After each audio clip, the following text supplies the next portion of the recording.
장모한테 미쳤다고 내 돈을 줘 친정엄마 수술비 500만 원을 부탁한 저에게 남편은 손가락질을 하며 코웃음을 쳤어요.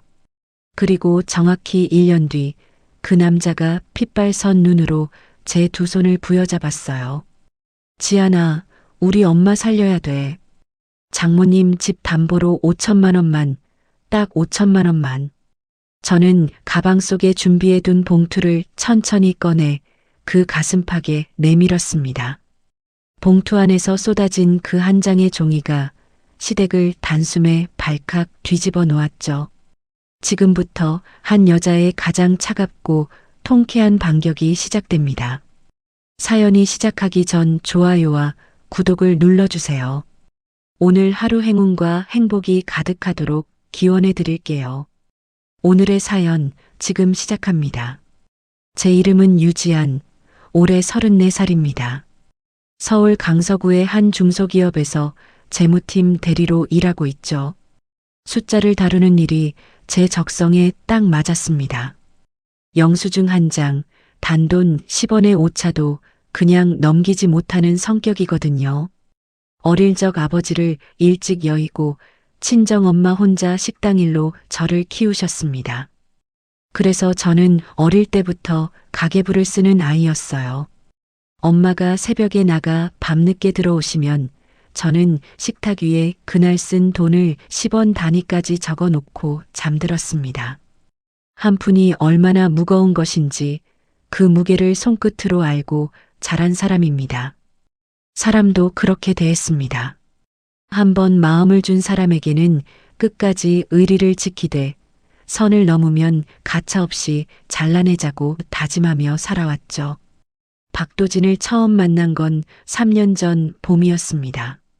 대학 선배가 좋은 사람이 있다며 등을 떠밀었어요.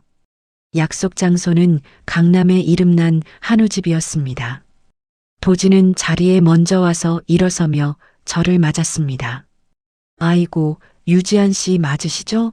사진보다 훨씬 미인이시네. 박도진입니다. 어서 이쪽으로 편하게 앉으세요. 도진이 의자를 빼주며 환하게 웃었습니다. 서글서글한 눈매에 어깨가 넓은 사람을 편안하게 만드는 인상이었어요. 주문은 도진이 알아서 했습니다. 여기요.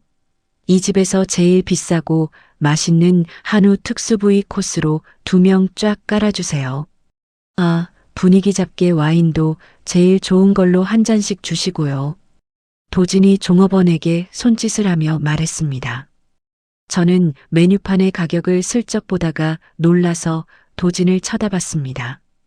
어머, 메뉴판 가격이 첫 만남부터 이렇게 비싼 걸 사주시면 제가 너무 부담스러운데요. 저는 무릎 위에 손을 모으며 작게 말했습니다. 에이, 부담은요. 예쁜 아가씨를 처음 만나는 귀한 자리인데 구질구질하게 김밥 나부랭이나 먹일 순 없잖아요. 오늘은 제가 팍팍 쏠 테니까 마음 푹 놓고 맛있게 드시기만 하세요. 하하. 도진이 호탕하게 웃으며 잔을 들었습니다.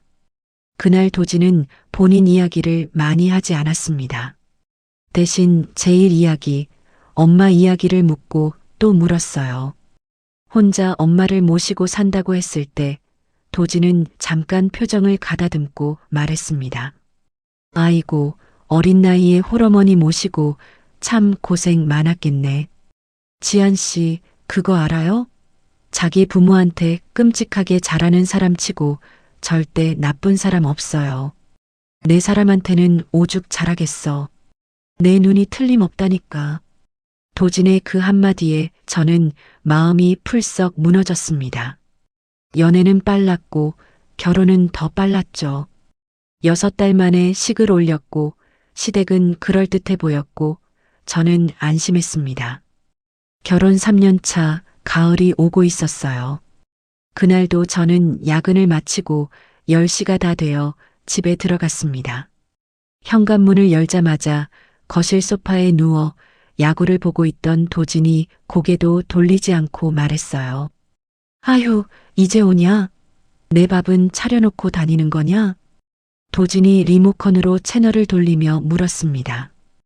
회사에서 먹고 왔어. 당신은 먹었어? 저는 외투를 벗으며 대답했습니다. 내가 밥을 어디서 먹어? 마누라가 이렇게 늦게 들어오는데 배고파 죽겠으니까 빨리 치킨이나 시켜 먹게 당신 카드 좀 줘봐. 도진이 손바닥을 펴보이며 말했습니다. 저는 가방에서 지갑을 꺼내다 멈췄습니다. 그 순간 가방 안에서 휴대전화가 울렸어요. 친정엄마였습니다. 지아나 엄마야 아이고 숨차라 지아나. 애미 말 듣고 너무 놀라지 마라. 엄마의 목소리가 잔뜩 잠겨 있었습니다. 엄마, 목소리가 왜 그래? 무슨 일 있어? 지금 어디야? 저는 가방을 든 채 그대로 멈춰 섰습니다. 내 심장이 갑자기 쿵쿵 뛰고 아파서 병원에 왔는데 판막인지 뭔지가 고장나서 당장 수술을 안 하면 큰일 난다고 하네. 아이고 내 팔자야. 엄마가 숨을 천천히 고르며 말했습니다. 수술이요? 병원비는 얼마나 든대요, 엄마? 저는 식탁을 짚으며 물었습니다. 글쎄 500만 원이나 한다잖니 지아나. 넌 신경 쓰지 마라. 내 돈 벌어먹기도 빠듯한데 엄마가 어떻게든 빚을 내서라도 해볼 테니까 넌 시댁 식구들한테 미운 털 박히지 말고 며느리 노릇이나 잘해. 엄마의 말끝이 떨렸습니다. 엄마, 진짜 그런 소리 좀 하지 마. 돈 걱정은 하나도 하지 말고 수술 받을 준비나 해. 내가 당장 내일 아침 첫 차 타고 병원으로 달려갈 테니까. 알았지? 끊어. 저는 전화를 끊고 그 자리에 잠시 서 있었습니다. 손이 차가워졌어요. 저는 컴퓨터를 켜고 비상금 통장의 잔액을 조회했습니다. 잔액 0원. 화면을 2번 새로 고쳐도 똑같았습니다. 저는 천천히 거실로 걸어갔어요. 박도진, 당신 똑바로 말해. 내가 친정엄마 몰래 모아둔 내 비상금 통장, 거기 있던 1200만 원, 그거 다 어디로 빼돌렸어? 저는 소파 옆에 서서 도진을 내려다보며 물었습니다. 아, 그거? 왜 눈을 그렇게 부릅뜨고 난리야? 우리 막내 동생 놈, 이번에 전세금 올려달라는데 돈이 똑 떨어졌다잖아. 그래서 내가 형 노릇 좀 하려고 쓱 빼서 빌려줬어. 이자 쳐서 금방 갚는 데쓰니까 유난 좀 떨지 마. 도진이 그제야 몸을 일으키며 대수롭지 않게 말했습니다. 뭐라고?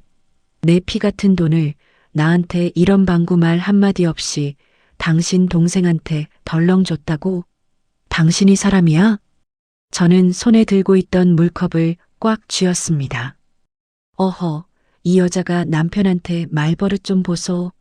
야, 부부 사이에 내 돈이 어디 있어? 다 내 돈이고 우리 집 돈이지. 하나뿐인 시동생 길거리에 나앉게 생겼는데 장남인 내가 그깟 1200만 원 쥐어준 게 그렇게 죽을 죄냐? 도진이 다시 소파에 등을 기대며 말했습니다. 우리 엄마가 쓰러지셨어.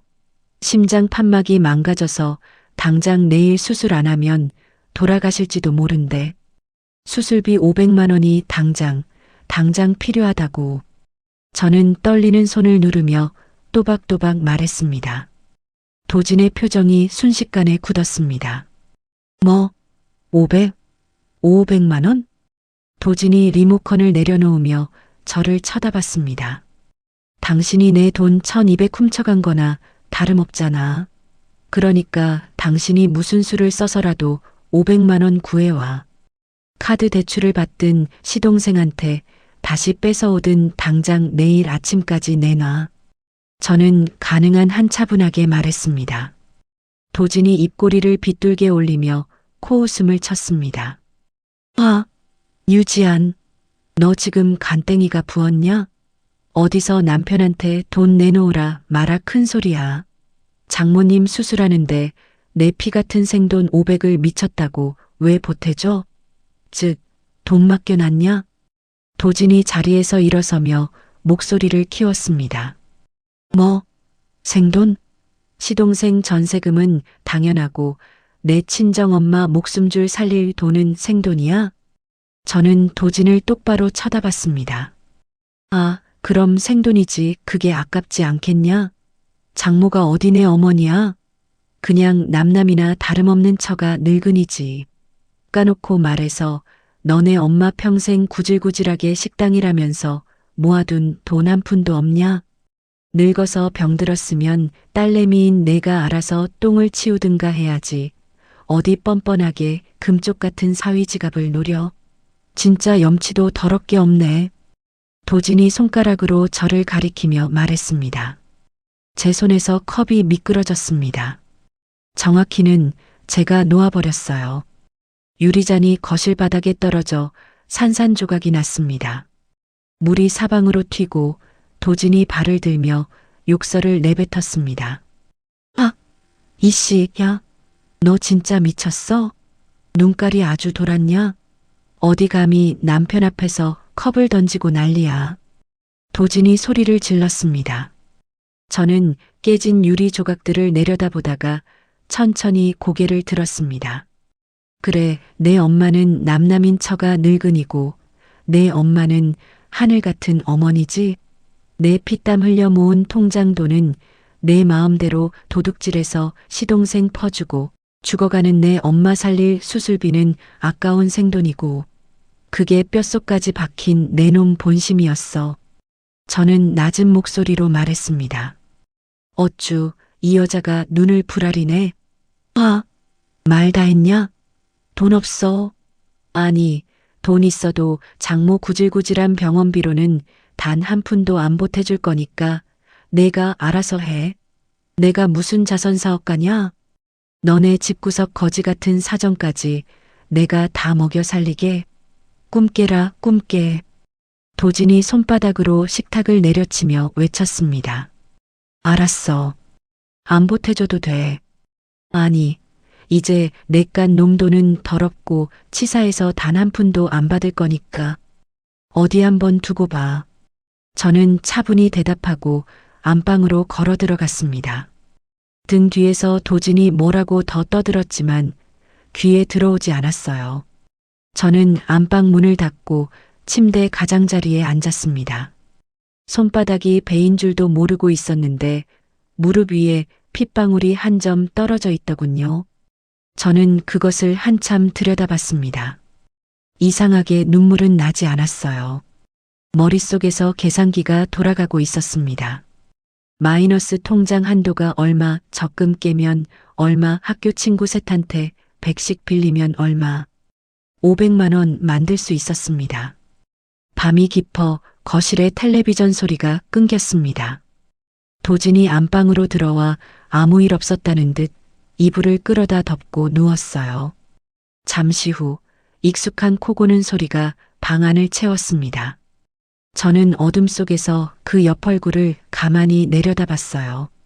3년 전 한우 집에서 의자를 빼주던 그 얼굴과 같은 얼굴이 맞나 싶었습니다. 저는 베개 옆에 둔 휴대전화를 들어 메모장을 열었습니다. 그리고 손가락 끝으로 한 글자씩 눌러 적었습니다. 이혼 준비할 것. 화면의 글자가 작게 깜빡였습니다. 저는 휴대전화를 가슴 위에 올려두고 천장을 바라봤어요. 오래된 가계부의 마지막 장을 덮는 기분이었습니다. 수술날 새벽 저는 병원 로비의 자판기 앞에 서 있었습니다. 종이컵에서 김이 올라오는데도 손이 떨렸어요. 500만 원은 마이너스 통장 300, 대학 동기 선영이와 미주에게 각각 100씩 빌려 채웠습니다. 엄마가 수술실로 들어가시기 직전 저는 엄마 손을 꼭 잡았습니다. 엄마, 금방 끝나. 한숨 자고 나오면 돼. 저는 엄마의 마른 손등을 쓸며 말했습니다. 지안아, 사위는 바쁘대. 엄마가 눈을 깜빡이며 작게 물었습니다. 응, 회사의 큰 거래처 미팅이래. 신경 쓰지 말고 푹 자고 나와. 저는 웃어 보였습니다. 엄마가 안심한 듯 눈을 감았습니다. 사실 도진은 그 시각 경기도 어느 골프장에 있었어요. 새벽 5시에 골프 가방을 메고 휘파람을 불며 나가는 모습을 저는 그대로 다 보았습니다. 수술실 문이 닫히고 빨간 등이 켜졌습니다. 저는 복도 의자에 앉아 휴대전화의 메모장을 열었어요.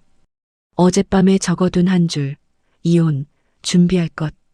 그 아래에 저는 세 줄을 만들어 한 글자씩 더 적었습니다. 1. 증거. 2. 자금. 3. 엄마.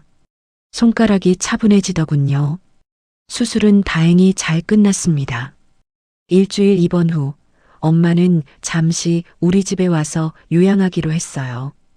도진은 끝까지 반대했지만 저는 처음으로 도진의 말을 듣지 않았습니다. 엄마가 우리 집에 오신 셋째 날 저녁이었습니다. 저는 야근을 마치고 들어왔는데 식탁 위에 회 한 접시가 놓여 있었어요. 도진 혼자 회를 집어먹으며 텔레비전을 보고 있었고 엄마는 안방에 누워 계셨습니다. 엄마는 저녁 드셨어? 저는 가방을 내려놓으며 물었습니다. 몰라, 알아서 드셨겠지. 도진이 회를 입에 넣으며 대답했습니다. 몰라. 자기 집에 손님 와 계신데 그게 할 소리야. 저는 식탁 옆에 서서 도진을 내려다봤습니다. 손님은 무슨 손님, 장모님이지. 그리고 손님이 와 있으면 손님이 밥 차려야 되는 거 아니야. 처가 어른이 사위 집에 와 있으면 며느리 노릇을 해야지. 도진이 젓가락을 내려놓으며 말했습니다. 저는 잠시 숨을 골랐습니다. 안방 문이 살짝 열려 있는 것이 보였어요. 엄마가 다 듣고 계셨을 거예요. 저는 안방으로 들어가 문을 닫았습니다. 엄마는 벽 쪽으로 돌아 누워 계셨고 등이 작게 들썩이고 있었어요. 엄마 앉았어.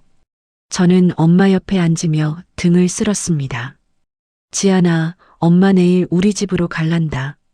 엄마가 베개에 얼굴을 묻은 채 말했습니다. 엄마, 그러지 마. 아직 실밥도 안 풀었잖아. 저는 엄마의 머리카락을 정리해 드렸어요. 내가 시집살이 시키는 것 같아 엄마가 못 견디겠어. 엄마 때문에 너 부부 싸움 나는 거 엄마가 다 듣고 있어. 엄마가 끝내 눈물을 훔치며 말했습니다. 저는 엄마의 어깨를 안았습니다.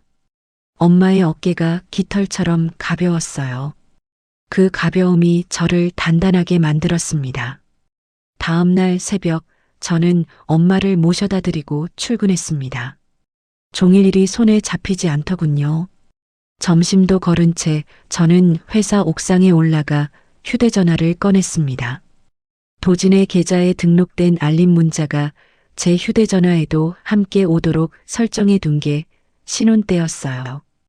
도진은 그 사실을 잊은 듯 했습니다. 저는 지난 6달치 알림을 천천히 훑었어요. 강남, 역삼, 청담의 술집 결제 내역이 거의 매주 찍혀 있었습니다. 한 번에 4, 50만 원씩 한 달 합산이 100만 원을 훌쩍 넘었어요. 그리고 매달 7일이면 어김없이 빠져나가는 돈이 보였습니다. 시어머니 통장으로 100만 원. 제가 도진에게 받는 한 달 생활비는 50만 원이었습니다. 저는 옥상 난간을 잡고 한참 서 있었어요.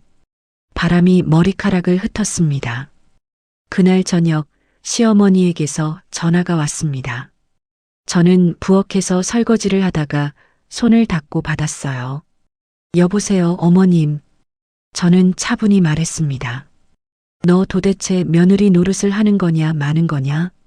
사돈이 어떻게 우리 도진이 밥을 굶기고 그 집에 눌러 앉아 있어? 시어머니의 목소리가 수화기를 뚫고 나왔습니다. 어머님, 엄마는 어제 친정으로 가셨어요. 그리고 식사는 제가 다 챙겨드렸어요. 저는 또박또박 말했습니다. 아니, 사돈이 그 댁에 와 있는 동안 우리 아들이 며칠을 굶었다고 도진이가 그러더라. 사돈이 그렇게 염치가 없어서야. 시어머니가 혀를 찼습니다. 어머님, 우리 엄마 수술하고 일주일 만에 오신 거예요. 도진 씨도 다 알고 있었고요. 저는 손에 든 행주를 꽉 쥐었습니다. 수술이야 자식들이 알아서 할 일이지. 사위 집까지 와서 며칠씩 묵는 게 어디 도리에 맞는 일이냐. 그리고 너 우리 도진이한테 너무 야박하게 굴지 마라. 사내가 밖에서 일하느라 얼마나 고생인데. 시어머니가 마지막에 한숨을 푹 쉬며 말했습니다. 네, 어머님. 끊겠습니다. 저는 짧게 답하고 통화를 종료했어요. 부엌 창밖으로 어둠이 내려앉아 있었습니다. 저는 행주를 개수대에 던지고 거실로 나갔어요.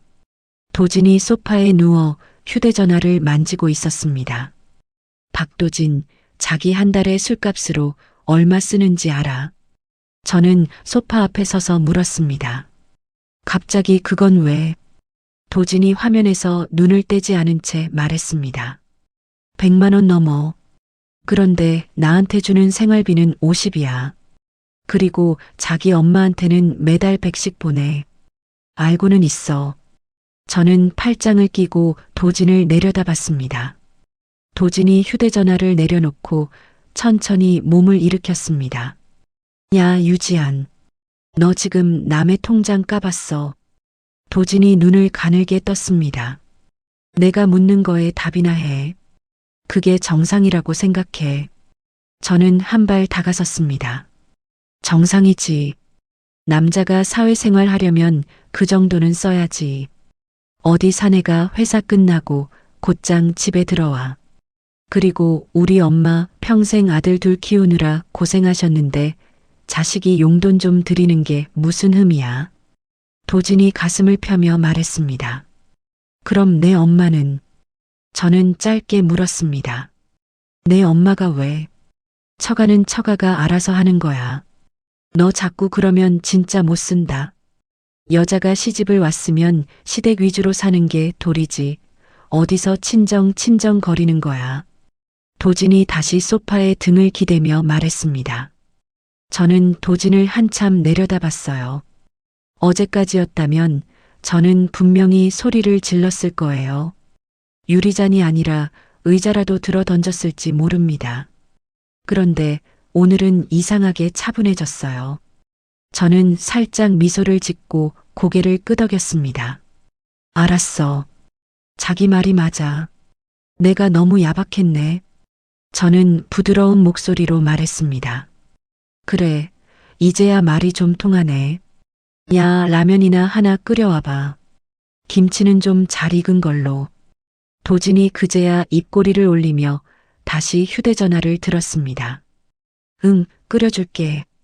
저는 부엌으로 걸어 들어갔습니다. 가스레인지에 냄비를 올리고 물이 끓는 동안 저는 휴대전화를 꺼냈어요. 화면 위에 새 폴더를 하나 만들었습니다. 폴더 이름은 자료. 그 안에 오늘 도진과 시어머니에게서 들은 말들을 한 줄씩 옮겨 적었습니다. 시간, 장소, 단어 그대로. 물이 끓어오르는 소리가 부엌을 채웠어요. 저는 면을 넣고 젓가락으로 천천히 저었습니다. 거실 쪽에서 야구 중계 소리가 다시 들려왔어요. 저는 라면 그릇을 식탁 위에 곱게 올려놓고 도진을 향해 환하게 웃어 보였습니다. 그 웃음이 제 입가에서 얼마나 단단해지고 있었는지 도진은 알지 못했어요. 한 달이 지났습니다. 저는 매일 밤 도진이 코를 골며 잠든 후 거실로 나와 식탁 앞에 앉았어요. 노트북을 열고 도진의 카드 명세와 통장 거래 내역을 한 장 한 장 정리했습니다. 영수증은 사진으로 찍어 외장하드에 따로 저장했어요. 이름 모를 술집의 결제 시간과 금액, 시동생에게 송금한 1,200만 원의 흔적, 시어머니에게 매달 보낸 100만 원의 기록. 숫자들은 거짓말을 하지 않더군요. 저는 회사 일과 이 일을 동시에 했습니다. 잠은 하루에 4시간이면 충분했어요. 이상하게 피곤하지 않았습니다. 화 한가운데 서 있는 사람은 오히려 잠이 잘 오지 않는 법이거든요. 그러던 어느 월요일 아침이었습니다. 출근하자마자 사무실 공기가 이상했어요. 격리부 막내가 울먹이며 자리에 앉아 있었고 부장은 어디론가 전화를 걸고 있었습니다. 유 대리, 큰일 났어. 사장님이 잠적했대. 옆자리 김 과장이 모니터에서 눈을 떼지 않은 채 말했습니다. 잠적이라뇨, 무슨 말이에요? 저는 가방을 책상 위에 내려놓으며 물었습니다. 공금을 몇 억이나 빼서 해외로 튀었다는데 월급 2달째 밀린 거 이번 달에도 못 받을 것 같아. 김 과장이 한숨을 푹 쉬었습니다. 저는 의자에 앉지도 못한 채 그 자리에 서 있었어요. 머릿속에서 숫자가 쏟아졌습니다. 마이너스 통장 잔액, 다음 달 카드 결제일, 친정엄마 약가, 친구들에게 빌린 200만 원. 머리가 차갑게 식는 동시에 손끝은 뜨거워졌어요. 저는 자리에 앉아 노트북을 켰습니다. 일단은 회사 장부부터 들여다보기로 했어요. 사장이 사라진 자리는 누군가 정리해야 하니까요. 그날 저녁 집에 들어가 도진에게 회사 사정을 짧게 말했습니다.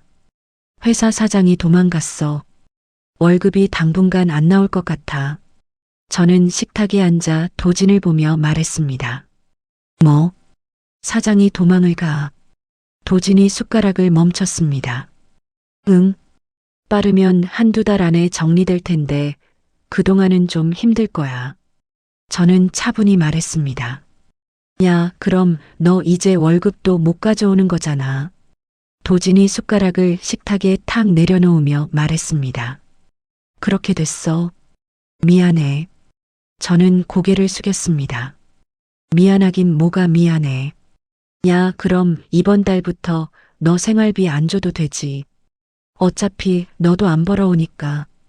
밥은 알아서 차려 먹고 반찬값도 너 알아서 해. 도진이 등을 의자에 기대며 말했습니다. 저는 천천히 고개를 들었습니다. 자기, 지금 말이 좀 심한 거 아니야. 저는 도진의 눈을 똑바로 봤습니다. 심하긴 뭐가 심해. 부부가 같이 벌어야지 한 사람만 벌어먹이라는 법 있어. 그리고 너 솔직히 그동안 너무 편하게 산 거야. 회사 다니면 다니는 거지. 그게 무슨 큰 벼슬이라고. 도진이 텔레비전 리모컨을 집어들었습니다. 알았어. 저는 짧게 답하고 식탁을 정리했어요. 설거지를 하는데 그릇을 닦는 손이 떨리지 않았습니다. 오히려 이상할 만큼 조용해졌어요. 저는 거품 속에서 그릇 하나를 들어 올리며 속으로 셈을 했습니다. 이제 도진은 한 발 더 깊은 곳을 향해 스스로 걸어 들어갔구나. 회사는 며칠 만에 외부 인수자와 접촉했습니다. 실사단이 사무실로 들어왔어요. 그중 한 사람이 강 대표였습니다. 40대 중반, 짙은 회색 정장 차림의 말수는 적었지만 눈빛이 예리한 사람이었어요. 강 대표는 사흘 내내 회의실에 앉아 장부를 들여다봤습니다. 회계 자료가 엉망이었기에 다들 손을 놓고 있었는데 저는 묵묵히 한 달치를 손으로 다시 짰어요. 나흘째 되는 날 강 대표가 회의실 문 밖으로 저를 불렀습니다. 유지한 대리 맞죠? 강 대표가 명함을 내밀며 물었습니다. 네, 맞습니다. 저는 두 손으로 명함을 받았습니다. 이 장부 누가 정리한 겁니까? 강 대표가 서류 한 묶음을 들어 보였습니다. 제가 했습니다. 빈칸이 너무 많아서 그냥 두기가 어려워서요. 저는 차분하게 답했습니다. 강 대표가 잠깐 저를 들여다봤어요. 사람을 깍듯 보는 시선이 아니라 무언가를 계산하는 눈빛이었습니다. 유 대리, 잠깐 커피 한잔 하실 시간 있습니까? 강 대표가 회의실 문을 가리키며 물었습니다. 네, 있습니다. 저는 노트를 들고 따라 들어갔습니다. 회의실 안에서 강 대표가 단도직입적으로 말했습니다. 이 회사 정리되면 유 대리도 같이 정리됩니다. 알고 있죠. 강 대표가 종이컵을 책상 위에 놓으며 말했습니다. 네, 짐작은 하고 있었습니다. 저는 노트를 무릎 위에 올려놓았어요. 제가 거래하는 작은 회사들이 몇 군데 있습니다. 다 시작한 지 얼마 안 된 곳들이라 회계가 엉망이에요. 유대리 같은 사람이 한 사람 붙어주면 그쪽 사정이 한결 나아질 겁니다. 강 대표가 손가락으로 책상을 가볍게 두드리며 말했습니다. 저보고 그 일을 하라는 말씀이세요? 저는 조심스럽게 물었습니다. 네. 회사 들어가지 말고 개인으로 일하세요. 일감은 제가 연결해 드립니다. 단가는 회사 월급의 2~3배 받아야 맞습니다. 강 대표가 단호하게 말했습니다. 저는 한참 종이컵을 내려다봤어요. 김이 거의 다 식어 있었습니다.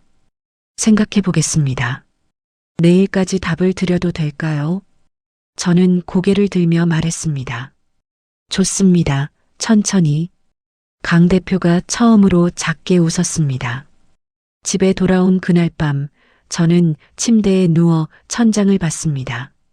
도진은 옆에서 휴대전화 게임을 하고 있었어요. 여보, 나 회사에서 잘렸어. 저는 천장을 본 채로 말했습니다. 뭐? 잘려. 도진이 손에서 휴대전화를 놓고 몸을 돌렸습니다. 응. 인수하는 쪽에서 인원 줄인다고. 권고 사직이래. 저는 거짓말을 하면서도 목소리가 떨리지 않았습니다. 아주 일이 잘 풀린다, 너. 야, 그럼 너 이제 진짜 백수네. 백수? 도진이 헛웃음을 치며 말했습니다. 미안해. 일 알아볼게. 저는 옆으로 돌아 누우며 작게 말했습니다. 알아보긴 뭘 알아봐. 너 나이가 몇인데 누가 받아줘. 그냥 집에서 살림이나 해. 대신 입은 좀 닫고 살아. 식충이가 큰 소리 치는 거 보기 좋은 거 아니야. 도진이 다시 휴대전화를 집어들며 말했습니다. 식충이. 그 단어가 어둠 속에서 천천히 가라앉았어요. 저는 눈을 감았습니다. 이상하게 한 줄기 미소가 입가에 흘렀습니다. 도진은 알지 못했어요. 옆에 누운 사람이 며칠 뒤부터 어떤 길을 걷게 될지. 다음 날 아침 저는 회사 옥상에서 강 대표에게 전화를 걸었습니다. 강 대표님, 유지안입니다. 말씀하신 일 하겠습니다. 저는 짧고 또렷하게 말했습니다. 잘 결정했습니다. 오늘 저녁에 시간 내주세요. 첫 일감 2곳 소개해 드리겠습니다. 강 대표가 담담하게 답했습니다. 저는 통화를 끊고 옥상 난간을 잡았어요. 가을바람이 옷깃을 들쳐 올렸습니다. 주머니 속 휴대전화가 묵직했고 그 무게가 처음으로 든든하게 느껴졌습니다. 저는 도진이 매일 저에게 던지는 한 단어를 입속으로 가만히 굴려봤어요. 식충이. 그 단어를 저는 앞으로 한동안 더 들어줄 생각이었습니다. 들어주면서 한 줄 한 줄 적어둘 생각이었어요. 그날 저녁 저는 강 대표가 알려준 카페로 걸어갔습니다. 발걸음이 조금도 무겁지 않았어요. 강 대표가 처음 연결해 준 곳은 마포에 있는 작은 식품 회사와 성수동의 가구 공방이었습니다. 두 곳 모두 시작한 지 1년이 채 안 된 신생 회사였어요. 식품회사 대표는 30살, 가구 공방 대표는 32살이었습니다. 두 사람 모두 만든 물건은 그럴듯한데 통장과 장부가 엉망이었어요. 영수증은 박스째 굴러다녔고 세금 계산서는 발행 시기를 놓친 게 절반이었습니다. 유지한 선생님이라고 들었어요. 도와주세요. 저희 진짜 망하기 직전입니다. 식품회사 대표가 책상 위 박스를 두 손으로 가리키며 말했습니다. 한 달만 시간 주세요. 정리해서 다시 가져다 드릴게요. 저는 박스를 받아들며 답했습니다.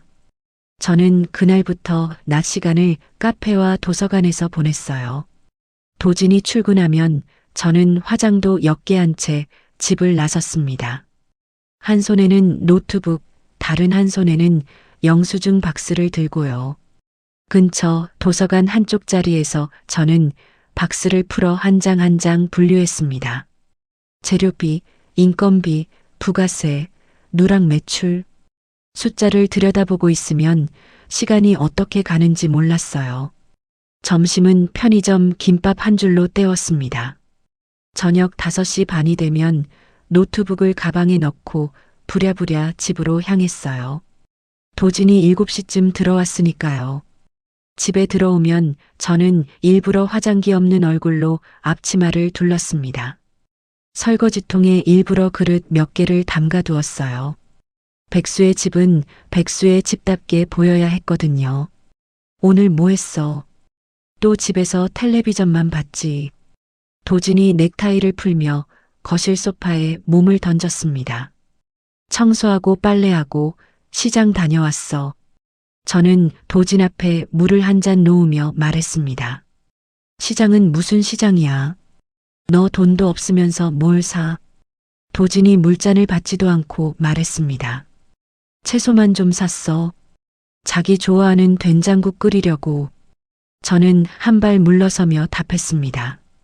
야, 됐어. 그냥 김치찌개나 끓여. 채소값도 아껴. 너 같은 식충이 키우느라 내 등골 휘어. 알아. 도진이 리모컨을 들며 말했습니다. 저는 부엌으로 돌아와 도마 앞에 섰습니다. 두부를 자르는 손이 떨리지 않았어요. 오히려 칼이 도마에 닿는 소리가 또박또박해졌습니다. 가스레인지 위에서 김치찌개가 끓는 동안 저는 앞치마 주머니 속 작은 녹음기의 빨간 불을 확인했어요.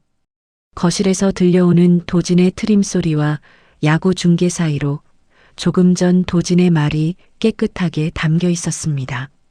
그렇게 한 달이 지났습니다. 첫 정산일 저는 일부러 도진보다 먼저 카페에서 통장 잔액을 확인했습니다. 식품회사 450, 가구 공방 450, 합쳐서 900만 원. 화면을 한참 들여다봤어요. 숫자가 흐려졌습니다. 저는 카페 화장실로 들어가 문을 잠갔어요. 세면대 위에 두 손을 짚고 거울을 봤습니다. 거울 속 여자의 입꼬리가 조금씩 떨리더니 결국 어깨가 들썩였어요. 소리는 한마디도 내지 않았습니다. 혹시라도 누군가 들을까봐 저는 손바닥으로 입을 막고 어깨로만 울었어요. 28배 회사에 들어와 6년을 일해도 한 번에 본 적 없는 돈이었습니다. 500만 원이 없어서 친구들에게 머리를 숙였던 게 2달 전이었어요. 저는 세면대 물을 틀고 얼굴을 씻었습니다. 화장이 다 지워졌지만 거울 속 얼굴은 처음 보는 얼굴 같았어요. 저는 그날 바로 친정으로 향했습니다. 엄마는 동네 작은 요양병원에서 재활을 받고 계셨어요. 물리치료실 침대 옆에 앉아 엄마 손을 잡았습니다. 엄마, 내일 짐 싸. 좋은 데로 옮기자. 저는 작게 말했습니다. 좋은 데가 어디야? 여기도 충분해, 엄마는. 엄마가 손을 흔들며 말했습니다. 엄마, 무릎이랑 심장같이 봐주는 대로 옮길 거야. 내가 다 알아봤어. 저는 엄마의 손등을 천천히 쓸었어요. 지아나, 무슨 돈으로? 엄마의 눈가가 붉어졌습니다. 엄마, 나 일 시작했어. 회사보다 더 좋은 일이야. 걱정 마. 저는 엄마의 어깨에 머리를 잠시 기댔습니다. 사위는 알고 있냐? 엄마가 작게 물었습니다.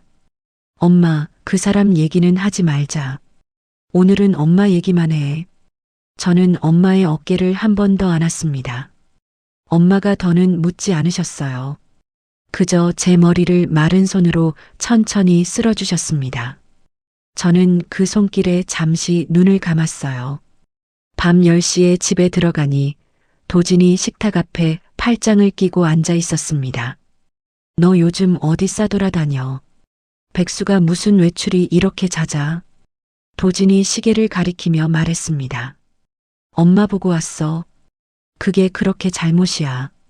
저는 외투를 벗으며 차분히 답했습니다. 잘못이지. 살림하는 여자가 자기 살림은 안 보고 친정만 가니까. 그리고 너 친정 갈 차비는 어디서 나? 설마 내 카드 썼어? 도진이 의자에서 일어나며 다가왔습니다. 버스 탔어. 1,300원. 저는 한 발도 물러서지 않고 도진을 마주 봤습니다. 1,300원도 내 돈이야. 야, 유지안. 너 자꾸 이러면 진짜 못 산다. 회사 다닐 땐 그래도 봐줬어. 지금 너 식충이야, 식충이. 알아. 도진이 손가락으로 제 어깨를 툭 밀었습니다. 어깨가 한번 흔들렸어요. 저는 도진의 손을 보지 않고 도진의 눈을 봤습니다. 응, 알아. 다 알아듣고 있어. 저는 천천히 말했습니다. 그래, 알면 됐어. 가서 라면이나 하나 끓여와. 도진이 다시 소파로 돌아가 앉았습니다. 저는 부엌으로 걸어 들어갔어요. 앞치마를 두르고 냄비에 물을 받았습니다. 오늘 도진이 한 말이 앞치마 주머니 속에서 또렷한 파장으로 새겨지고 있었어요. 저는 입꼬리를 살짝 올렸습니다. 그 주말 저는 강 대표와 시청 근처 작은 회의실에서 만났어요. 강 대표가 종이 한 장을 책상 위에 올려놓았습니다. 이번 달부터 일감 4곳으로 늘리겠습니다. 단가도 10% 올려서 잡았어요. 가능합니까? 강 대표가 펜으로 종이를 가리키며 물었습니다. 가능합니다. 하겠습니다. 저는 종이를 받아 천천히 훑어보며 답했습니다. 유대리, 아니, 이제 유지한 선생님이라고 부를게요. 지금 같은 속도면 내년 봄에는 사무소 하나 차려도 됩니다. 자리도 봐두세요. 강 대표가 펜을 책상 위에 내려놓으며 말했습니다. 제 사무소요. 저는 종이에서 눈을 떼며 물었습니다. 네. 작은 자리 하나면 충분합니다. 직원도 1명 두세요. 사람 쓰는 법도 익혀야 합니다. 강 대표가 가볍게 고개를 끄덕였습니다. 저는 종이 위의 글자를 한참 들여다봤어요. 유지한 사무소. 입속으로 그 5글자를 천천히 굴려봤습니다. 거실 한 구석에서 식충이 소리를 듣고 있는 여자의 이름이 이렇게 다른 자리에서는 사무소 이름으로 적히고 있었어요. 저는 종이를 가방 속에 깊이 넣었습니다. 회의실 창밖으로 가을 햇살이 길게 들어왔어요. 달력 위 작은 동그라미 하나가 제 머릿속에 또렷이 떠올랐습니다. 이혼 소장을 접수하는 날, 저는 그날을 한 칸씩 천천히 다가가는 중이었어요. 1년이 흘렀습니다. 강서구의 작은 오피스텔 한 칸에 제 사무소가 들어섰어요. 간판은 단출했습니다. 유지한 재무 컨설팅, 그 7글자가 전부였어요. 사무실 한쪽에는 책상 2개가 마주보고 놓였습니다. 하나는 제 자리, 다른 하나는 28살 막내 직원 윤서의 자리였어요. 윤서는 회계학과를 갓 졸업한 똑똑한 친구였습니다. 실장님, 오늘 오후에 강남 거래처 미팅 2건 있어요. 자료 준비해 둘게요. 윤서가 모니터에서 눈을 떼지 않은 채 말했습니다. 고마워요, 윤서 씨. 점심은 같이 먹어요. 오랜만에 칼국수 어때요? 저는 일정표를 넘기며 답했습니다. 좋아요, 실장님이 사주신다면. 윤서가 웃으며 고개를 들었어요. 저는 짧게 웃고 다시 서류를 봤습니다. 한 달 매출이 2천만 원을 넘긴 지 석 달째였어요. 그 숫자가 통장에 찍힐 때마다 저는 매번 한 번 더 확인했습니다. 오타가 아닌가, 다른 사람 통장이 아닌가. 숫자는 매번 그 자리에 그대로 있었어요. 엄마는 2달 전부터 분당의 작은 전셋집에 살고 계셨습니다. 방 2칸짜리 작은 집인데 거실 창문이 남향이라 햇살이 가득 들어왔어요. 저는 주말마다 그 집에 갔습니다. 도진에게는 그저 친정에 다녀온다고만 했어요. 엄마, 오늘 날씨 좋다. 테라스에서 차 마시자. 저는 신발을 벗으며 거실로 들어섰습니다. 지안아, 너 점점 살이 빠지는 것 같다. 좀 잘 챙겨 먹어. 엄마가 부엌에서 앞치마를 두른 채 나오셨어요.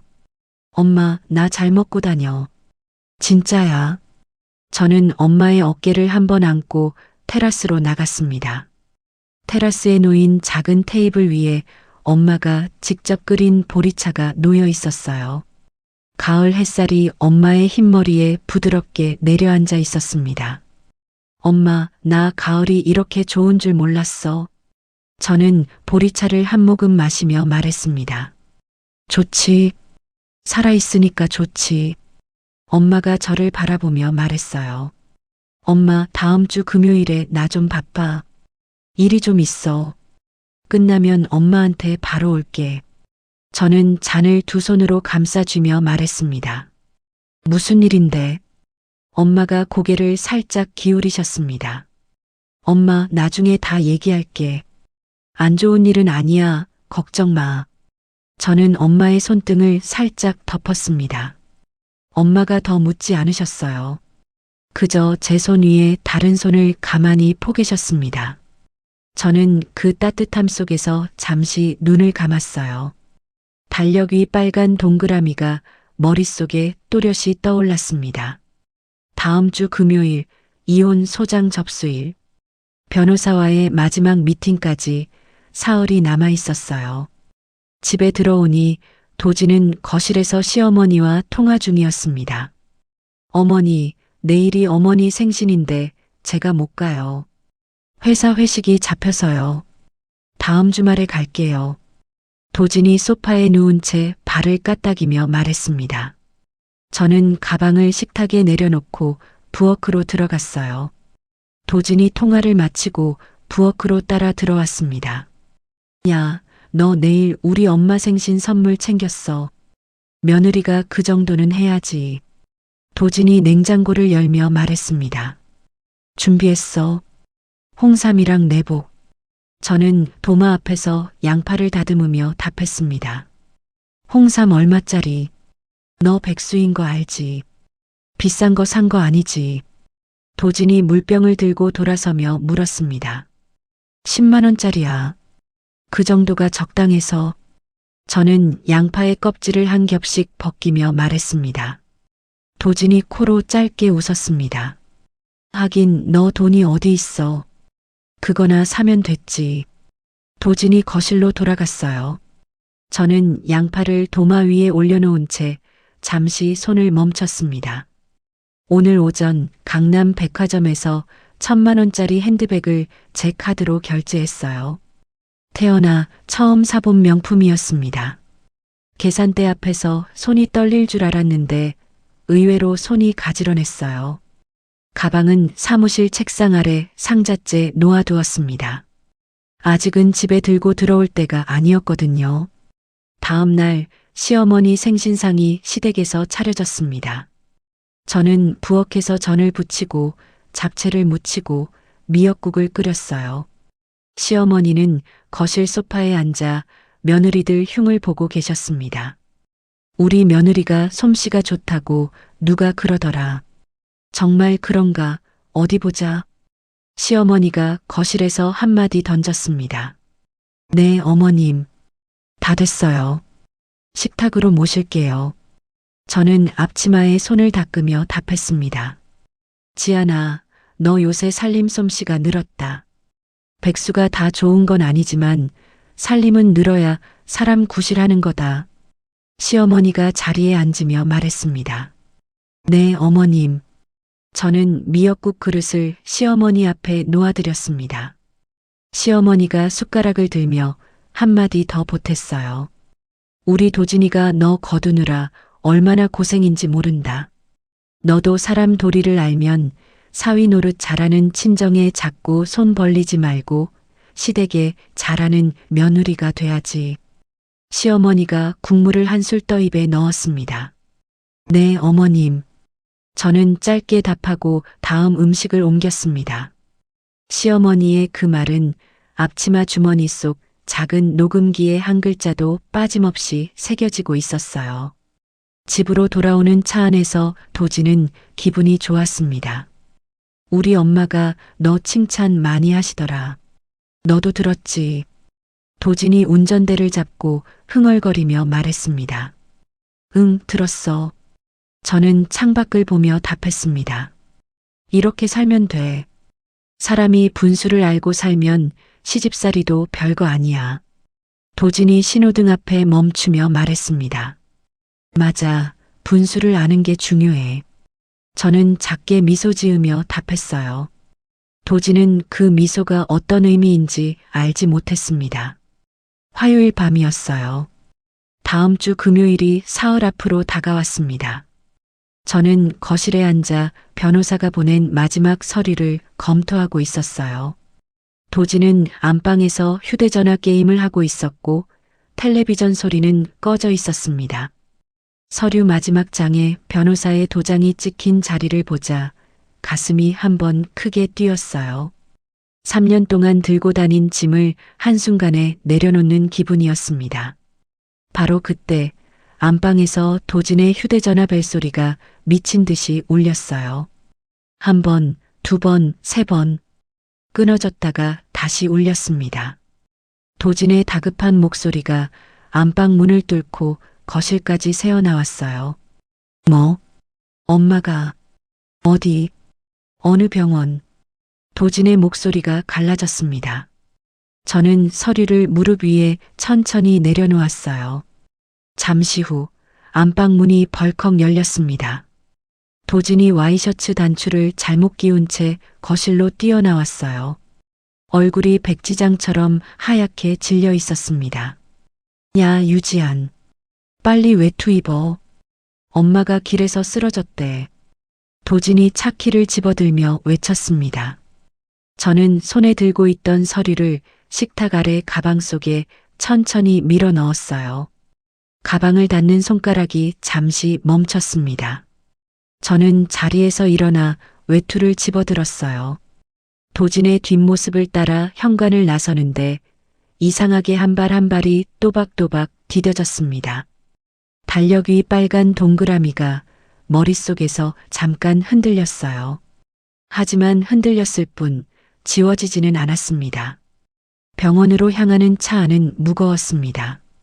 도진은 운전대를 두 손으로 꽉 쥔 채 빨간 불에 멈출 때마다 욕설을 내뱉었어요. 왜 이렇게 차가 막혀? 비켜, 비키라고. 도진이 경적을 길게 눌렀습니다. 천천히 가. 사고 나면 더 늦어. 저는 조수석에서 안전벨트를 매며 말했습니다. 천천히 가. 야, 우리 엄마가 지금 죽게 생겼는데 너는 그딴 소리가 나와. 도진이 핸들을 손바닥으로 내려치며 외쳤습니다. 그래서 사고 나라고. 저는 짧게 답하고 창밖으로 시선을 돌렸습니다. 도진이 이를 악물고 다시 핸들을 잡았어요. 차 안에 한참 침묵이 흘렀습니다. 도진의 거친 숨소리만 한 번씩 들렸어요. 저는 옆모습을 흘끗 봤습니다. 도진의 눈가가 붉었고 광대뼈가 떨리고 있었어요. 저는 그 떨림을 가만히 들여다봤습니다. 이상하게 가슴이 아무렇지 않았어요. 1년 전이었다면 저는 같이 울었을지도 모릅니다. 지금은 마치 텔레비전 속 다른 집 이야기를 보는 사람 같았어요. 응급실 앞에 도착하니 시동생 박도연이 바닥에 주저앉아 머리를 감싸쥐고 있었습니다. 형 왔어. 형? 엄마가. 도연이 도진을 보자마자 일어서며 도진의 팔을 붙잡았습니다. 엄마 지금 어디 있어? 의사는? 도진이 도연의 어깨를 흔들었어요. 수술실 들어갔어. 머리에 피가 났대. 빨리 수술 안 하면 안 된대서. 도연이 울먹이며 말했습니다. 형수도 왔구나. 도연이 그제야 저를 보며 인사했어요. 네, 도련님. 마음 단단히 먹어요. 저는 도연의 어깨를 한번 가볍게 짚었습니다. 도연은 사업을 2번 말아먹고 지금은 신용불량 상태였어요. 도진은 그 사실을 저에게 한 번도 제대로 말한 적이 없었지만 저는 통장 내역을 통해 모두 알고 있었습니다. 시동생에게 빠져나간 1,200만 원, 그 뒤로도 도진이 몰래 송금한 잔돈들까지. 세 사람은 수술실 앞 의자에 나란히 앉았습니다. 빨간 등이 켜져 있었고 시계 초침 소리만 또박또박 울렸어요. 도진은 무릎 위에 두 손을 깍지 끼고 고개를 숙였습니다. 도연은 옆에서 훌쩍였어요. 저는 가방을 무릎 위에 단정하게 올려놓고 앉아 있었습니다. 가방 속에는 변호사의 도장이 찍힌 서류 봉투가 들어 있었어요. 출발할 때 저는 그것을 가방째 들고 나왔습니다. 이상하게 그래야 할 것 같았거든요. 3시간이 지나 수술실 문이 열렸습니다. 의사가 마스크를 내리며 도진에게 다가왔어요. 보호자분, 일단 큰 고비는 넘겼습니다. 다만 출혈이 컸고 위치가 좋지 않아서 깨어나도 한쪽이 불편할 수 있습니다. 중환자실에서 며칠 지켜봐야 합니다. 의사가 차분하게 설명했습니다. 감사합니다, 선생님. 감사합니다. 도진이 의사의 손을 두 손으로 잡으며 고개를 숙였어요. 그리고 보호자분, 원무과 한번 들러주세요. 입원 절차랑 비용 관련해서 안내가 있을 겁니다. 의사가 짧게 덧붙이고 돌아섰습니다. 도진의 얼굴에서 안도가 사라지고 다시 핏기가 빠졌어요. 세 사람은 원무과 앞으로 걸어갔습니다. 창구 직원이 서류 한 장을 책상 위에 놓았어요. 일단 수술비랑 중환자실 보증금 합쳐서 1,000만 원 정도 결제 부탁드리고요. 향후 재활까지 가시면 총 5천만 원 정도 예상하시면 됩니다. 직원이 또박또박 말했습니다. 5천.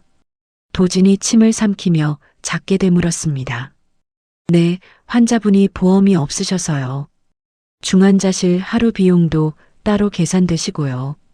직원이 차분하게 답했습니다. 도진이 한 발 물러나 의자에 풀썩 주저앉았어요. 도연은 그 자리에 못 박힌 듯 서 있었습니다. 형, 나는 진짜 한 푼도 없어. 카드 다 정지됐어. 형 알잖아. 도연이 도진의 무릎을 잡고 흔들었습니다. 닥쳐. 닥치고 좀 가만히 있어. 도진이 손을 거칠게 뿌리쳤어요. 형, 어떡해. 엄마 어떡해. 도연이 다시 주저앉으며 머리를 감쌌습니다. 저는 두 사람으로부터 두어 걸음 떨어진 자리에 그대로 서 있었어요.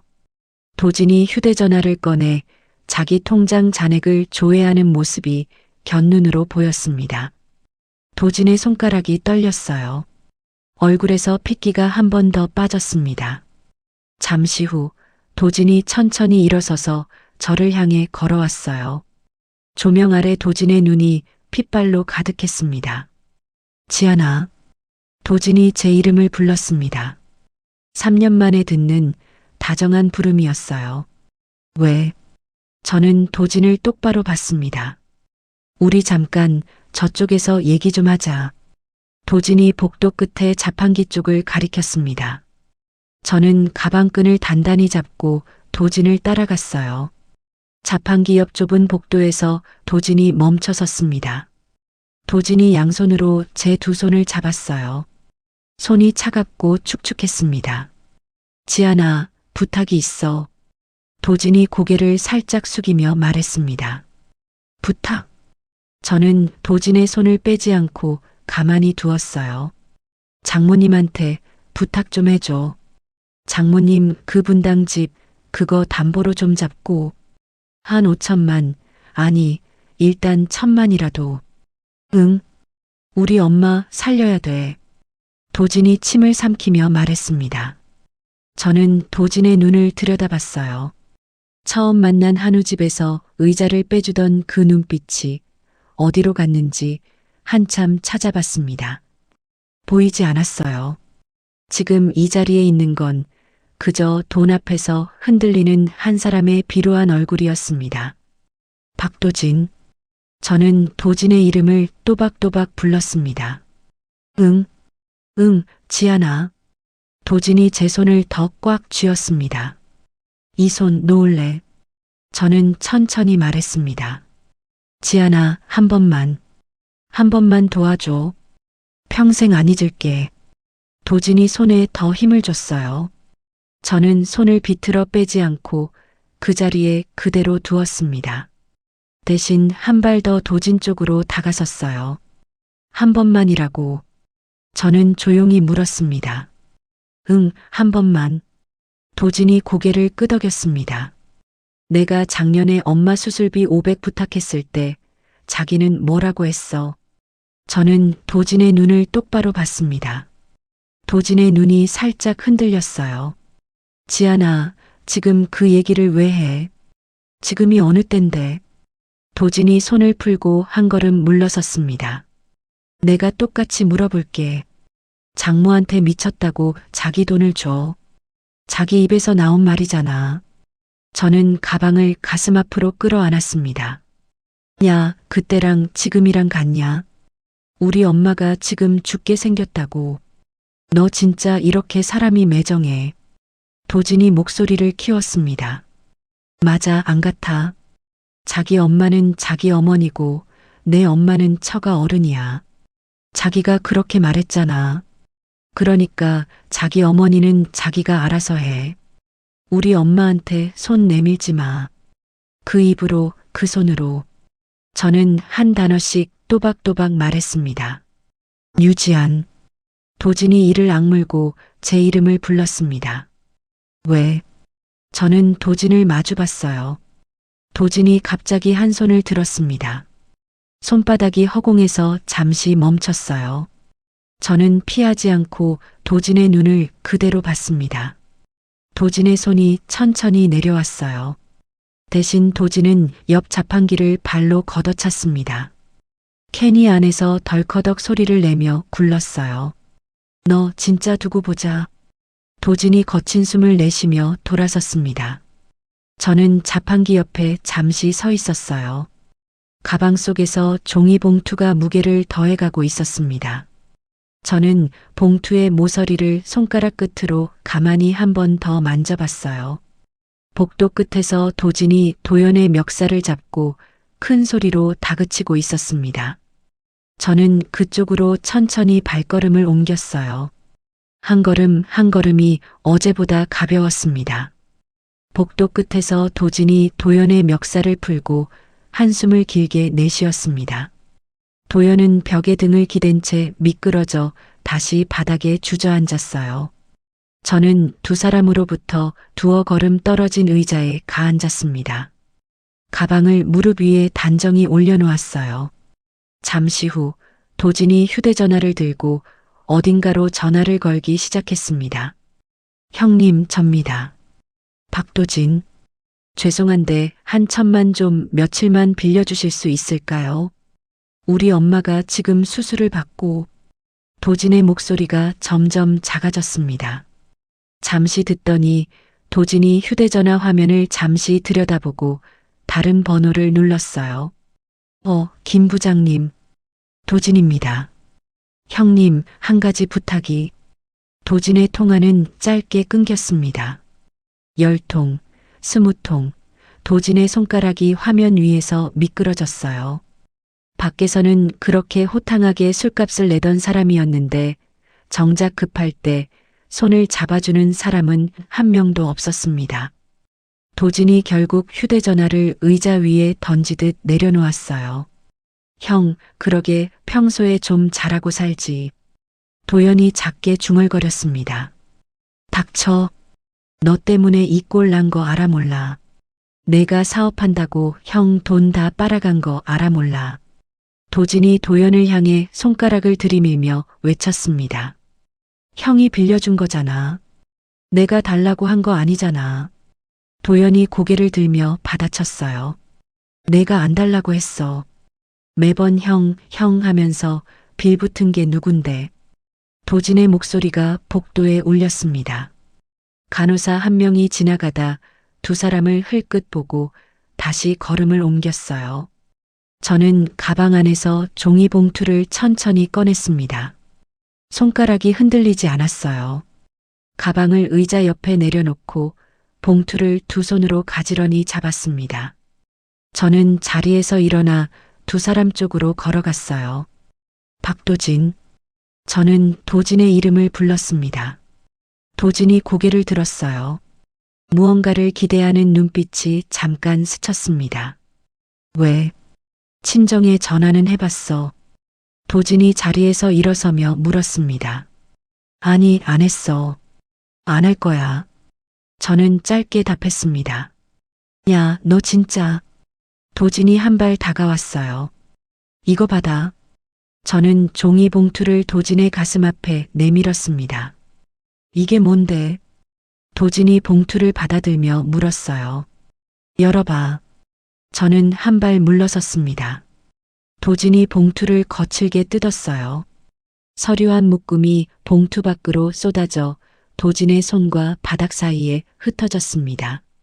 첫 장에는 큼지막한 글씨로 이혼 소장이라는 글자가 박혀 있었어요. 도진의 손이 멈췄습니다. 도진이 천천히 고개를 들어 저를 봤어요. 너 이게 무슨 짓이야? 도진의 목소리가 갈라졌습니다. 보이는 그대로야. 이혼해. 다음 주 금요일에 접수할 서류였는데 오늘 줄게. 저는 차분하게 답했어요. 이혼. 야, 유지한.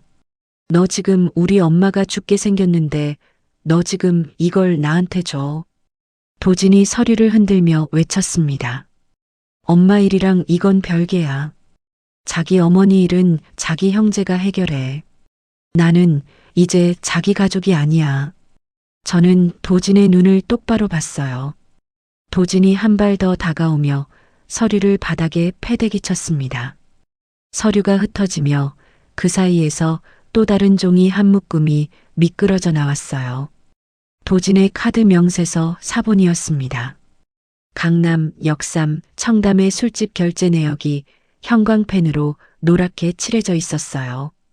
그 옆으로는 시동생에게 송금한 1,200만 원의 거래 명세가 함께 있었습니다. 도진의 눈동자가 굳었어요. 도연이 바닥에 떨어진 종이를 멍하니 내려다봤습니다. 형, 이게 뭐야? 도연이 한 장을 집어들며 물었습니다. 이리 내. 도연아, 이리 내라고. 도진이 다급하게 손을 내밀었어요. 도연이 종이를 쥔 채 한 걸음 물러섰습니다. 형, 이거 작년에 내 전세금이라고 형이 보태준 거 있잖아. 이거 형수 비상금이었어. 형수 돈이었어. 도연의 손이 떨렸어요. 도연아, 그건 나중에 얘기하자. 도진이 도연의 어깨를 잡으려 했습니다. 형이 도와준 거라며. 형이 모은 돈이라며. 형이 그렇게 말했잖아. 도연이 도진의 손을 뿌리쳤어요. 내가 어떻게든 채워 넣으려 그랬어. 도연아, 진짜야. 도진이 머리를 감쌌습니다. 형수, 진짜였어요. 이거 다 진짜였어요. 도연이 저를 향해 떨리는 목소리로 물었습니다. 네, 도련님.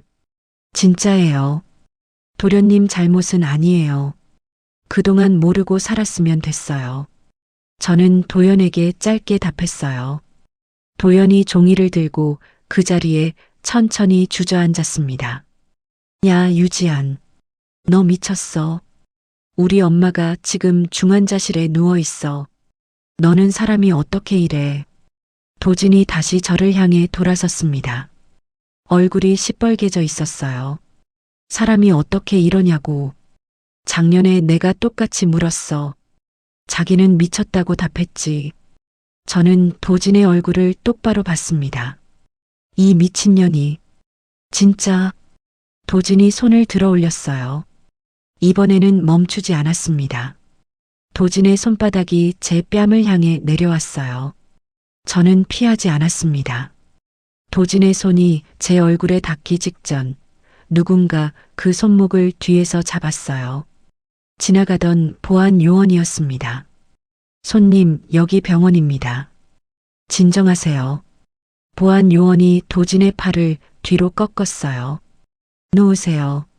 내 마누라랑 얘기 좀 하자는데. 도진이 몸을 비틀며 외쳤습니다. 폭행입니다. 다시 손들면 경찰 부르겠습니다. 보안 요원이 단호하게 말했어요.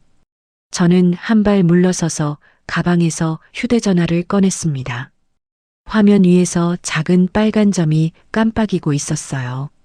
복도에 들어선 순간부터 녹음을 시작한 상태였습니다. 저는 휴대전화를 도진에게 보여줬어요. 방금까지 다 들어가 있어. 그동안 자기가 했던 말도, 자기 어머니가 했던 말도, 자기가 시동생한테 빼돌린 돈도, 술집에서 쓴 돈도 다 자료로 남아있어. 저는 또박또박 말했습니다. 너 처음부터 다 계획했어. 도진의 목소리가 갈라졌습니다. 계획했지. 자기가 작년 가을부터 만들어준 거잖아. 저는 휴대전화 화면을 다시 가방에 넣었어요. 저는 바닥에 흩어진 서류를 두 손으로 천천히 모았습니다. 한 장씩 가지런히 정리해서 도진의 발 앞에 단정하게 놓았어요. 도장은 이번 주 안에 찍어. 안 찍으면 법대로 갈 거야. 위자료 청구도 들어가 있어. 변호사 통해서 연락받게 될 거야. 저는 자리에서 일어서며 말했습니다. 유지안, 너 진짜 두고 보자. 도진이 보안 요원에게 팔을 붙들린 채 이를 갈며 말했어요. 그래, 두고 봐. 나도 두고 볼게.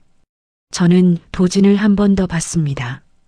처음 만난 한우집의 의자, 그 의자를 빼주던 손, 그 모든 것이 한꺼번에 머릿속을 스쳤어요.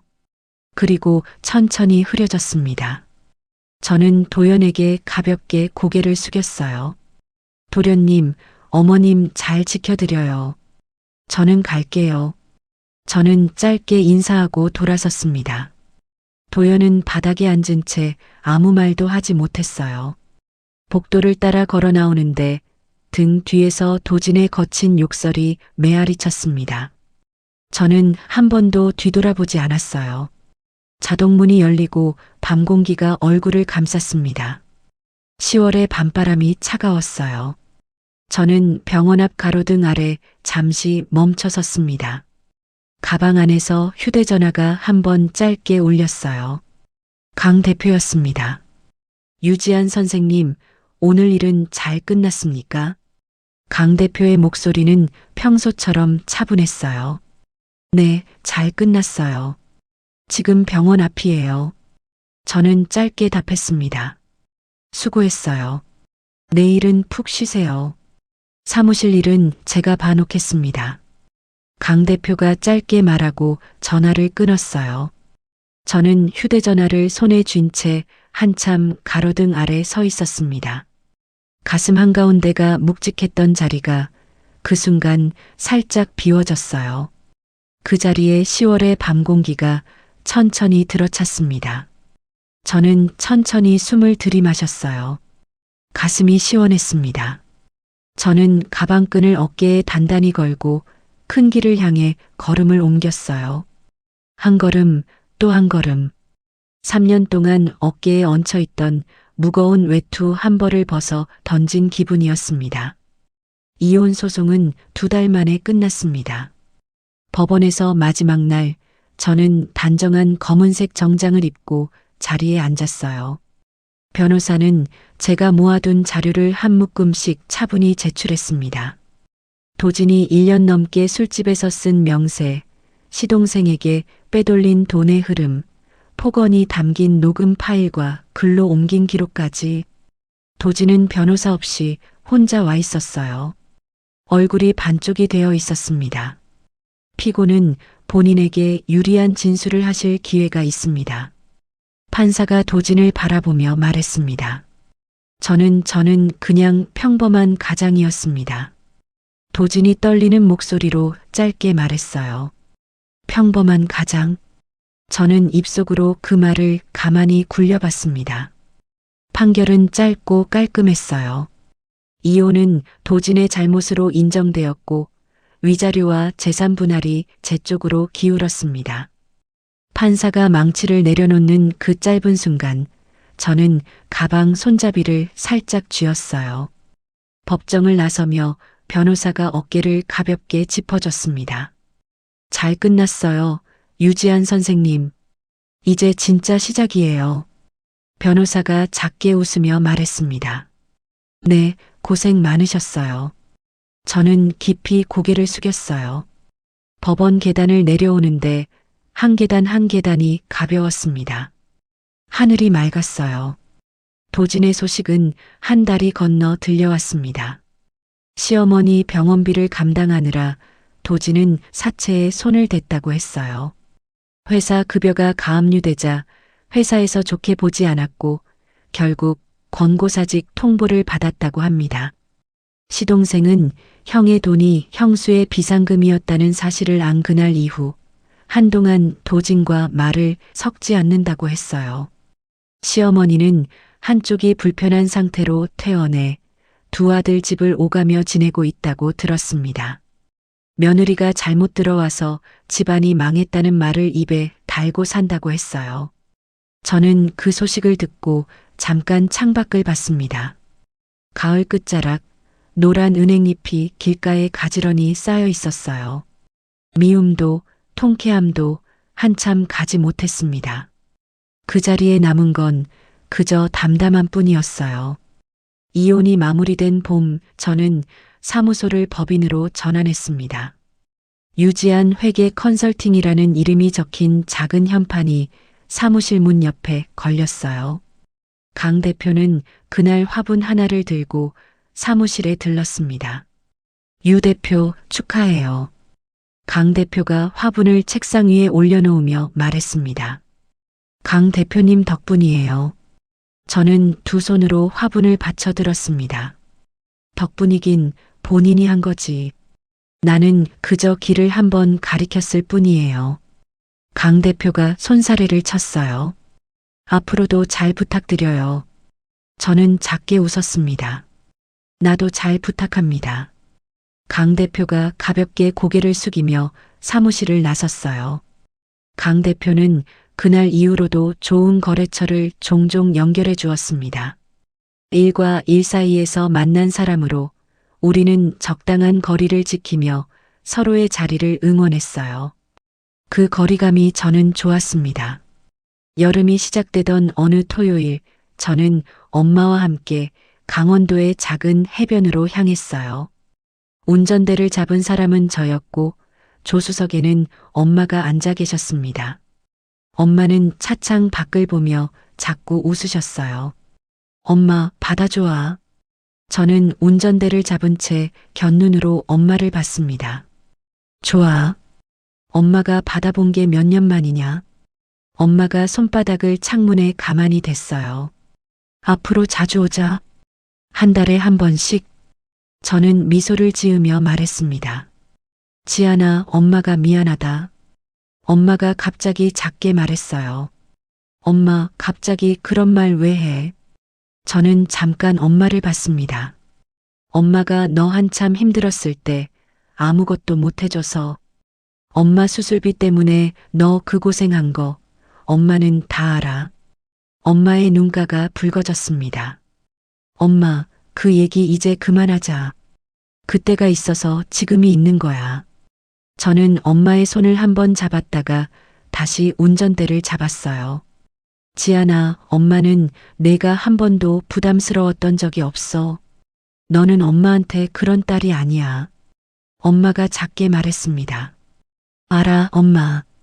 나도 엄마한테 그래. 저는 짧게 답하며 깜빡이를 켰어요. 바다가 멀리 보이기 시작했습니다. 해변에 도착해 엄마와 저는 모래사장 위 작은 의자에 나란히 앉았어요. 바람이 머리카락을 살짝 흩었습니다. 엄마가 보온병에 담아온 보리차를 두 잔에 따라 주셨어요. 엄마, 다음 달부터 운동 시작해. 가까운 데에 좋은 데 알아놨어. 저는 잔을 두 손으로 감싸쥐며 말했습니다. 운동은 무슨, 엄마 이 나이에. 엄마가 손을 흔드셨어요. 엄마, 우리 오래 봐야 해. 100살까지. 저는 엄마의 어깨에 살짝 머리를 기댔습니다. 100살은 무슨, 엄마는 너 잘 사는 거 보면 그걸로 됐어. 엄마가 제 머리를 천천히 쓸어주셨어요. 파도 소리가 한 번씩 부드럽게 다가왔다가 멀어졌습니다. 저는 그 자리에서 잠시 눈을 감았어요. 집으로 돌아오는 길 노을이 차창을 붉게 물들였습니다. 엄마는 조수석에서 작게 잠이 드셨어요. 저는 신호 대기 중에 잠깐 백미러를 봤습니다. 백미러에 비친 제 얼굴은 3년 전 거실 바닥에 유리잔을 떨어뜨리던 그 여자와 같은 얼굴이었어요. 같은 얼굴인데 같지 않았습니다. 그날 밤 침대 위에서 손바닥에 핏방울 하나가 떨어지는 것을 멍하니 보던 여자. 500만 원이 없어서 친구에게 머리를 숙여야 했던 여자. 식충이라는 말을 들으면서 라면을 끓이던 여자. 그 모든 시간이 지금의 저를 만들었어요. 신호가 바뀌었습니다. 저는 천천히 차를 출발시켰어요. 엄마의 작은 숨소리가 옆에서 고르게 들렸습니다. 3년 전 그 밤 메모장에 적었던 한 줄이 떠올랐어요. 이혼 준비할 것. 그 한 줄이 지금의 저를 여기까지 데려왔습니다. 저는 운전대를 잡은 손에 살짝 힘을 주었어요. 저녁 햇살이 손등 위로 길게 떨어졌습니다. 앞으로의 길이 어떻게 펼쳐질지 저는 다 알지 못해요. 다만 한 가지는 알고 있었어요. 이제 저는 제 발로 그 길 위에 서 있다는 것을. 그것이면 충분했습니다. 가족이라는 이름은 때때로 가장 따뜻한 울타리가 되기도 하고 가장 잔인한 굴레가 되기도 합니다. 유지한 씨의 이야기는 그 굴레를 스스로 끊어낸 한 사람의 기록이었어요. 500만 원 앞에서 무릎을 꿇어야 했던 한 여자가 자기 두 발로 일어서기까지 걸린 시간은 결코 짧지 않았습니다. 그 시간 동안 유지한 씨가 흘린 눈물은 화장실 거울 앞에서 입을 막고 삼킨 울음은 그 누구도 대신 흘려줄 수 없는 것이었어요.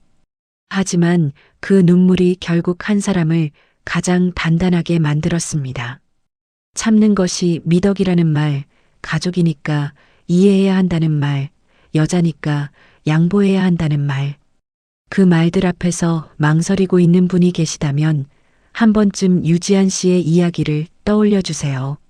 나를 갉아먹는 인연이라면 그 인연을 끊어내는 것이 곧 나를 살리는 길입니다. 오늘 하루도 자기 자리를 지키며 묵묵히 살아가시는 모든 분들을 응원합니다. 당신은 누군가의 식충이가 아니라 그 자체로 충분히 빛나는 사람입니다. 이야기를 끝까지 들어주신 분이 계시다면 잘 들었다고 댓글 하나만 남겨주세요. 감사합니다.